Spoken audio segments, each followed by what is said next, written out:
And when he first talked about this, he had a human dressed up as a robot dancing on stage, and I think a lot of people thought it was a joke.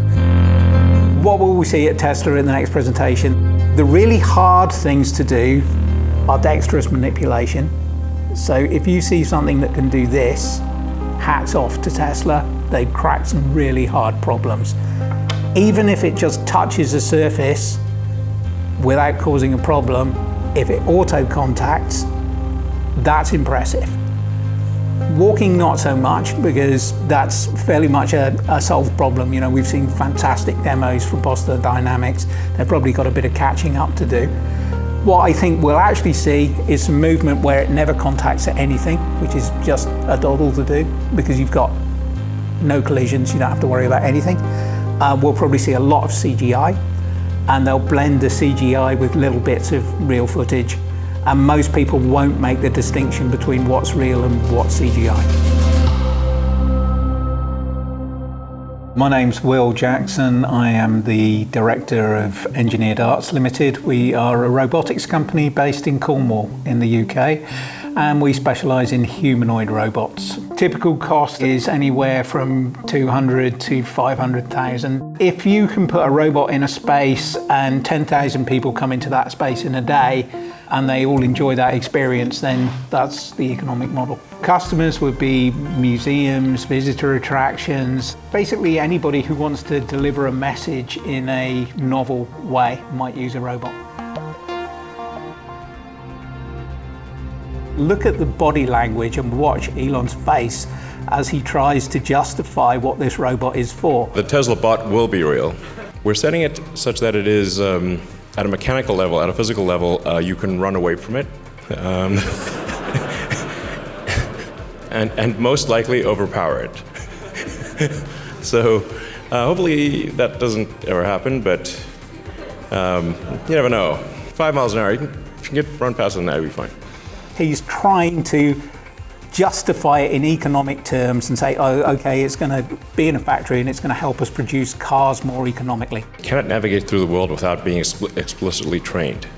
Without explicit, line-by-line instructions.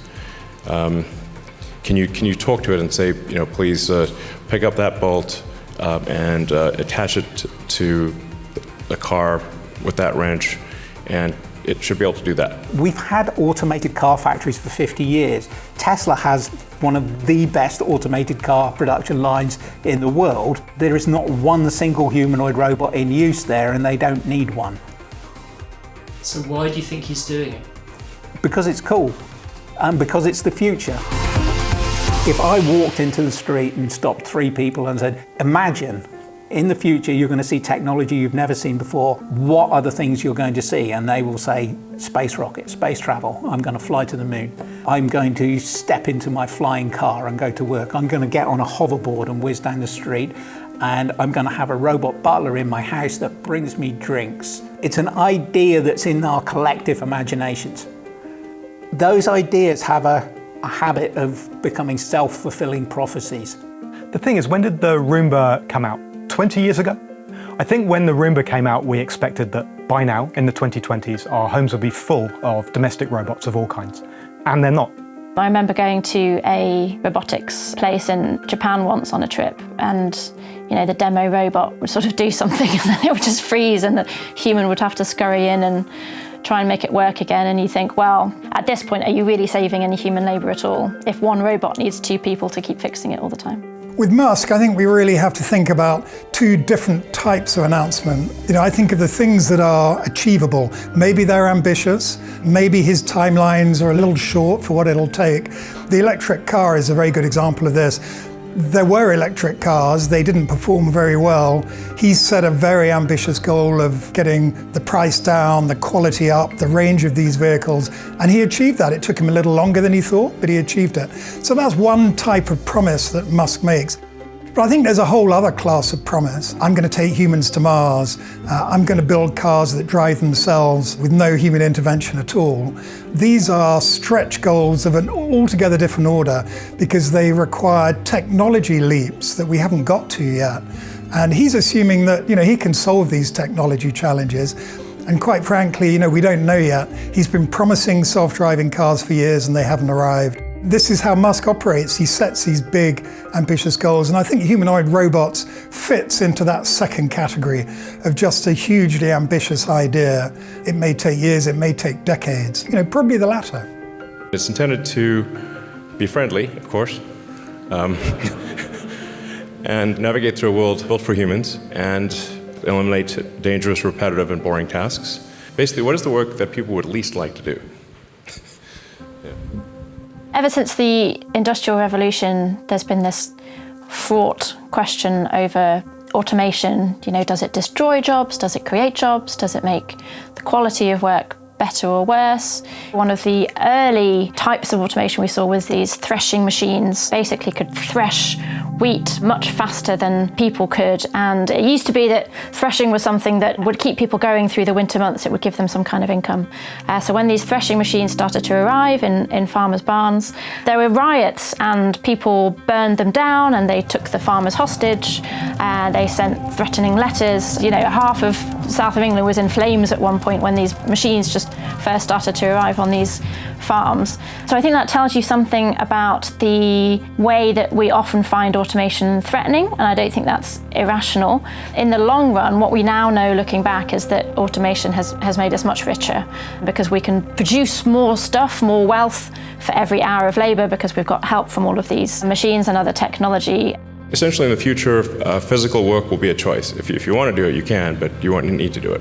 Obviously, it has profound implications for the economy because, given that the economy at its foundational level is labor, capital equipment is just distilled labor, then is there any actual limit to the economy? Maybe not.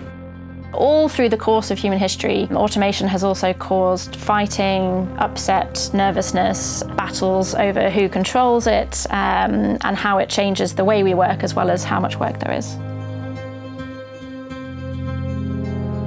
Tesla is arguably the world's biggest robotics company because our cars are semi-sentient robots on wheels. It's not an entirely wild idea that a car company is who comes up with the first domestic humanoid robots. The first commercial computer in the UK was invented by a tea company. Lions was a big company with tea rooms, huge bakeries, and a huge technological innovator.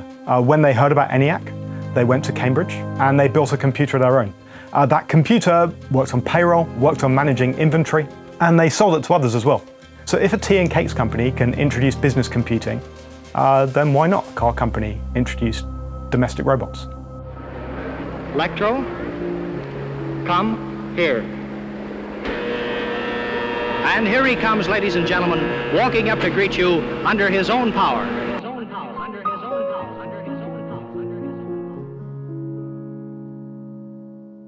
When Musk demos his humanoid robot, he's not just announcing a product.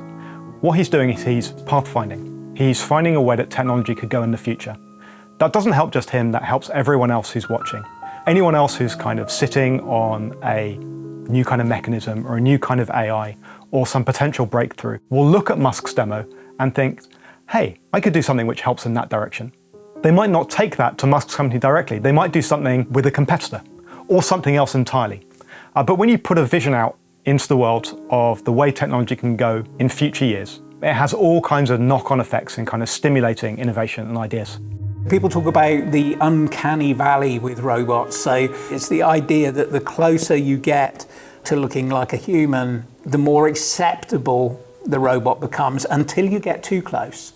And if you get too close, it becomes spooky until you get to a point where you can't actually tell the robot from a person, in which case it's perfectly fine again. It's interesting, there are actually two graphs. There's the dynamic and there's the static. What do I mean by that? So dynamic, it's how does a robot move? And the static is how does a robot look? So lying on my desk here, so here's quite a realistic robot face, quite spooky, quite eerie. It's actually got stubble on it. I would agree with most people who say that's quite spooky and quite weird. And actually one of the attractions of this kind of robot is its uncanny spookiness. You might go to the cinema to watch a horror film. It's horrific, it's scary, but you still go and it's still entertaining in the same way that an uncanny robot can be entertaining too. It's around 5'8", has sort of a screen where the head is for useful information.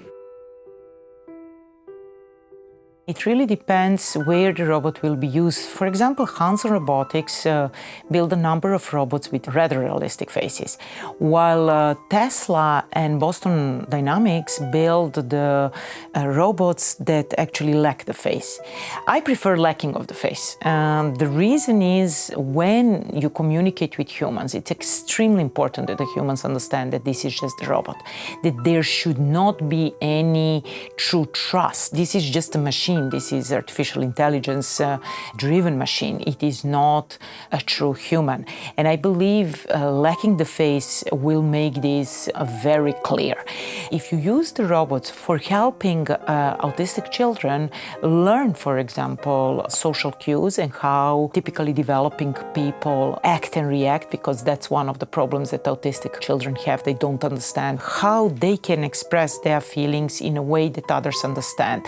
The robots with extremely accurate faces would be extremely good for that. So it really depends on the application.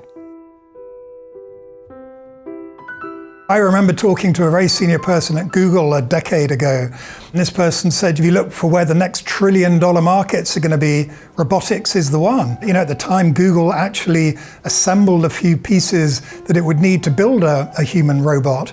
But the project failed and they disbanded, and they have a less ambitious project now. But I think that really gets to the heart of why these companies are interested.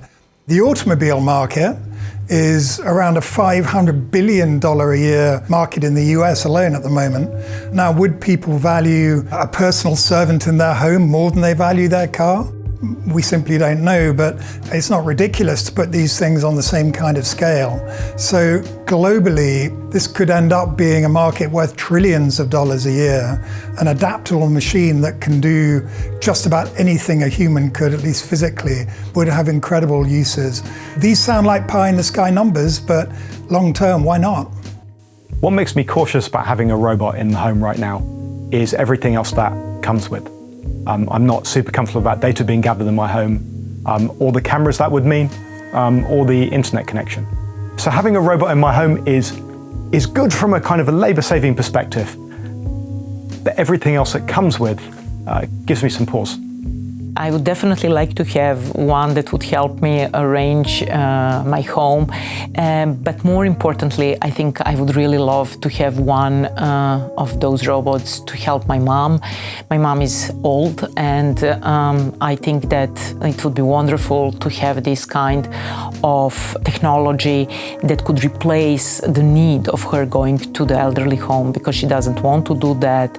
And I just do not know whether we would have this soon enough. So we will see, and yeah, looking forward actually to it. Would I have a robot like this in my home? I think I'd feel more comfortable if it didn't look anything like a human. There is no best robot, as each robot has its own unique capabilities and features.